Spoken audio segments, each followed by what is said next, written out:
Radio. Cube Radio. En direct à Salut Bonjour.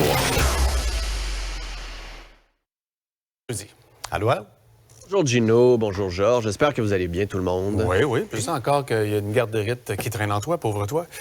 Hey. Une rechute. Non.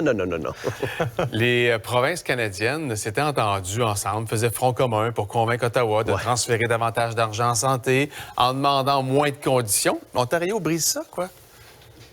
Oui, hier, dans une conférence de presse, le premier ministre Doug Ford a répondu à une question assez simple d'un journaliste là, qui dit « Regardez, on a besoin de plus d'argent en santé, le fédéral vous impose des conditions, êtes-vous prête à les accepter? » Question un peu banale où on se serait attendu à une réponse « Non, on va continuer de se battre » et autres. Finalement, Doug Ford, très pragmatique, a dit « Oui. Non, on est prêt. Regardez, les conditions, c'est pas la fin du monde. Donner plus de transparence, c'est bon pour tout le monde. Puis en même temps, il y a un seul contribuable, un seul payeur de taxes.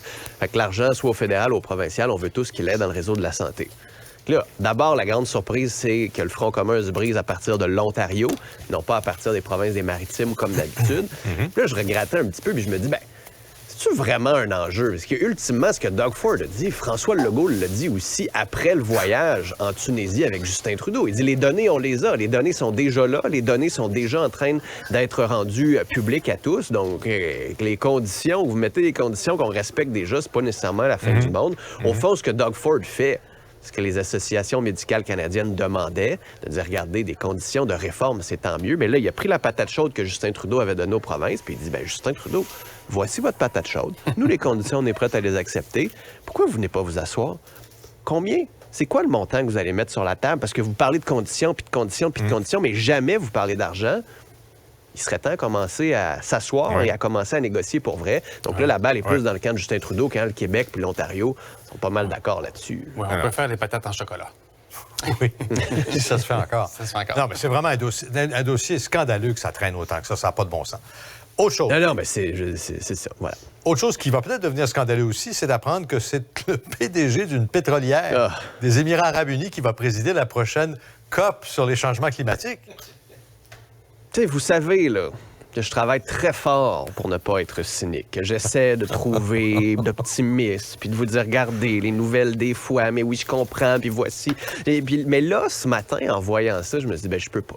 Là, je peux pas croire qu'on fait ça du côté des Émirats arabes unis. Bon, tu sais, on l'envoyait aux Émirats arabes unis la prochaine COP, il faut faire participer les pays pétroliers. Ils font partie de la solution. La solution, elle est globale, donc tout le monde doit y participer. Puis si on veut réduire les émissions de gaz à effet de serre, il faut réduire la production de pétrole, il faut réduire la consommation. Puis ça passe par les produits qui dépendent presque uniquement de cette production de pétrole-là. Puis du côté des Émirats arabes unis, pour eux, c'est pas une insulte. Le sultan, qui est PDG de la 12e plus grosse entreprise pétrolière, c'est aussi leur envoyé pour les changements climatiques. Donc pour eux, regardez, ils investissent aussi dans les entreprises vertes. Il n'y en a pas de problème. C'est juste qu'à un moment donné, rendu où on en est, rendu avec ce qu'on voit, l'hiver ici, la Californie, l'hiver hyper chaud en Europe, les catastrophes naturelles qui se multiplient, ça prend un peu plus de sérieux. Et celui qui préside la COP, c'est celui qui est censé motiver et mobiliser tout le monde pour être plus ambitieux. Là, on a quelqu'un qui dit ça prend plus de pétrole puis de gaz dans la transition.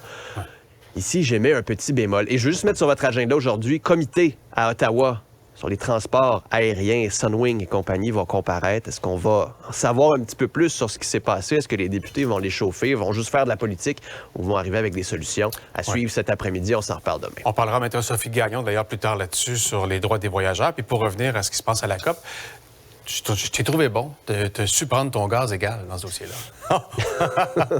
Certains diraient que ce sultan-là soit nommé, c'est insultant, mais on peut pas faire de jeu de mots. Oui. Salut, à demain, vendredi. Non, demain, Marie sera là avec vous, je pense, pour terminer la semaine. Salut. Cube Radio. Banque nationale.